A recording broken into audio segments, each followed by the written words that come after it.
BNP চেয়ারপারসনের পররাষ্ট্র বিষয়ক উপদেষ্টা কমিটির বিশেষ সহকারী ইশরাক হোসেন বলেছেন, নির্বাচন বিলম্বিত হলে বিপদ সবার। বিএনপির ৩১ দফা বাস্তবায়নে মহিলা দলের নেতাকর্মীদের সঙ্গে সাংগঠনিক আলোচনা সভায় তিনি এসব কথা বলেন। ইশরাক হোসেন বলেন, জনগণকে আর বোকা বানানো যাবে না, তাই একবার এক দাবি তুলে কোনো লাভ নেই।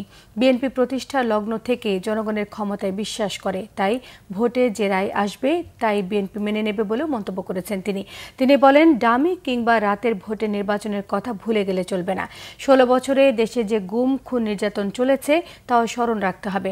তাই নিজেদের কোনো বিভাজনে যাতে ফ্যাসিস্টরা আবারও ফিরে আসতে না পারে সে ব্যাপারে সবাইকে সতর্ক থাকতে হবে। সবার জন্য নিরাপদ বাংলাদেশ গড়াই বিএনপি লক্ষ্য বলেও মন্তব্য করেছেন ইশরাক হোসেন। উচ্চকক্ষ নিম্নকক্ষের কথা বলা হচ্ছে, এই বিষয় নিয়ে আবার আমাদেরই সহযোদ্ধা ছিল জামায়াতে ইসলামী, তারা ইদানিংকালে পিআর পদ্ধতি নিয়ে তারা বলছিল ঠিক আছে, কিন্তু তারা এটাকে নিয়ে একটা নোংরা রাজনীতিতে মেতে উঠেছে। এটা তারা বুঝছে না, যদি কোনো কারণে নির্বাচন বিলম্বিত হয় তাহলে কিন্তু এই ১২টা কিন্তু সবারই বাঁচবে। এখানে বিএনপিকে ঠেকাও বলে আপনারা পদক্ষেপ নেবেন, কিন্তু বিপদটা কিন্তু সারা বাংলাদেশের হয়ে যাবে।